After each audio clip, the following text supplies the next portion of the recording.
কালকে রাত্রিবেলা প্রোগ্রাম শেষ করে অনেক রাত অবধি প্যাকিং করে দেখো আমি বেরিয়ে পড়েছি। দেখেই বুঝতে পারছো ফ্লাইটে বসে আছি। আমি এখন যাচ্ছি ব্যাঙ্গালোরে। মানে এতটাই কাজের চাপ ছিল, মোটামুটি পুরো এপ্রিলটাই বলতে পারো। আমি ভেবেছিলাম তারপরে নর্মালি একটু রেস্ট হয়, বাট এবছর সেটা হয়নি। আর এবছর আমাকে ব্যাঙ্গালোর যেতেই হচ্ছে। ওখানে আমাদের এক্সাম, প্রোগ্রাম, আরও কিছু কাজ আছে। যাই হোক, সো ব্যাঙ্গালোর এয়ারপোর্ট দেখে এবার না আমি একদম অবাক। আমি অনেক বছর আগে একবার ব্যাঙ্গালোর এসেছিলাম, আর কয়েক মাস আগেও একবার এলাম। তখনও দেখেছি তফাৎটা, কিন্তু তখন না পৌঁছতে একটু রাত হয়ে গিয়েছিল, সেজন্য অতটা বুঝিনি। বাট এইবার ব্যাঙ্গালোর এয়ারপোর্ট দেখে মানে এত বিশাল একটা ব্যাপার করেছে। আমি যেটা তোমাদের মুম্বাই ইন্টারন্যাশনাল এয়ারপোর্ট দেখাই, দেখো সামনেই রয়েছে, কি অপূর্ব এয়ারপোর্ট। আচ্ছা, এত বড় যে এয়ারপোর্ট থেকে আমাকে পার্কিং লটে যাওয়ার জন্য বাসে করে যেতে হচ্ছে, আদারওয়াইজ প্রচুর হাঁটতে হবে। মানে এরম একটা ব্যাপার, বিশাল এরিয়া জুড়ে, নাহলে নাকি ভীষণ কনজাস্টেড হয়ে যায়, প্রচণ্ড ট্রাফিক হয়ে যায়। সেই জন্য এত সুন্দর সিস্টেম করে এত বড় করা হয়েছে। যাই হোক, দেখেই বুঝতে পারছো কি, এটা আমার মেয়ের বাড়ির থেকে দেখা যায় যে মন্দিরটা। গুড মর্নিং, এখন বাজে 2:30। আমার মর্নিং অ্যাকচুয়ালি আমি কদিন ধরে না একদমই কিচ্ছু করতে পারিনি, কারণ আমি ব্যাঙ্গালোরে এসেছি। তোমরা হয়তো জায়গাটা দেখে চিনতে পারছো, আগেও দেখিয়েছি।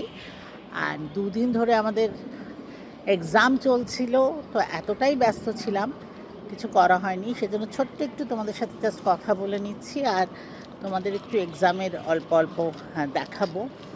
অলরেডি আসার আগে মুম্বাইয়ে এক্সাম ছিল, মানে সব কিছু নিয়ে এত বেশি ব্যস্ত ছিলাম। অ্যানুয়াল প্রোগ্রাম হয়েছে, মানে খুবই অবস্থা খারাপ যাকে বলে। বাট যাই হোক, এটা তো একটা সঙ্গে আমার সঙ্গে কে আছে দেখিয়ে দিই। গ্যাস, চলো আমরা একটু টুকটাক কিছু কাজে বেরিয়েছি, কাজ করে আবার আমার এখানেও কিছু আরও কাজ আছে, সেগুলো পরে বলছি তোমাদের। চলো। ব্যাঙ্গালোর পৌঁছে, যেদিন পৌঁছেছি তার পরের দিন থেকেই এতটা ব্যস্ত হয়ে গেছি, মানে পৌঁছতে পৌঁছতে তো রাত মোটামুটি সন্ধে হয়ে গেছিলো, 8টা 9টা বেজে গেছিলো। এবং পরের দিন থেকেই প্রচণ্ড দৌড়াদৌড়ি চলছে। আর চিকুর, মানে আমার মেয়ে সমানেই বলছে, মা চলো আমার কিছু কাজ আছে। বাট আমরা 2 দিন একদমই বেরোতে পারিনি।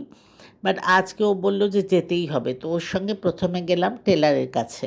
তোমরা দেখলে যে টেলারকে প্রচুর কিছু ও করতে দিল, আবার প্রচুর কিছু ও নিল।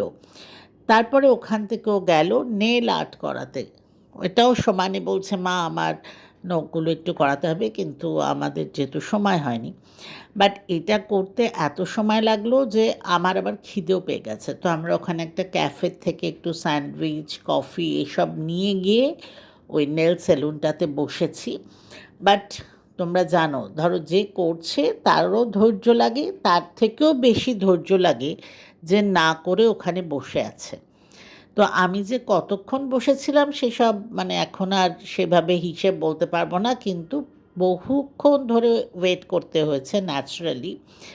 বাট এটা আমি মেনলি তোমাদের সাথে না একটু গল্প করার জন্য করছি, যেহেতু বেশ কিছুদিন ধরে প্রচণ্ড ব্যস্ত ব্যস্ত ব্যস্ত, সেভাবে তোমাদের সাথে কথাও বলা হয়নি। তো আমি ভাবলাম চলো এইগুলোই তোমাদের জাস্ট একটু একটু দেখাতে দেখাতে তোমাদের সঙ্গে গল্প করি। ব্যাঙ্গালোরে এসে থেকে রেস্ট হচ্ছে না, তার আগে যেটা বললাম তার আগের মাসটাও পুরোটা রেস্ট হয়নি। বাট সব মিলিয়ে কাজের না একটা চাপ থাকলে আমার বেশ ভালো লাগে, কিন্তু কখনো কখনো যখন ভীষণ বেশি হয়ে যায় তখন মনে হয় ও এবার একটু রেস্টের দরকার।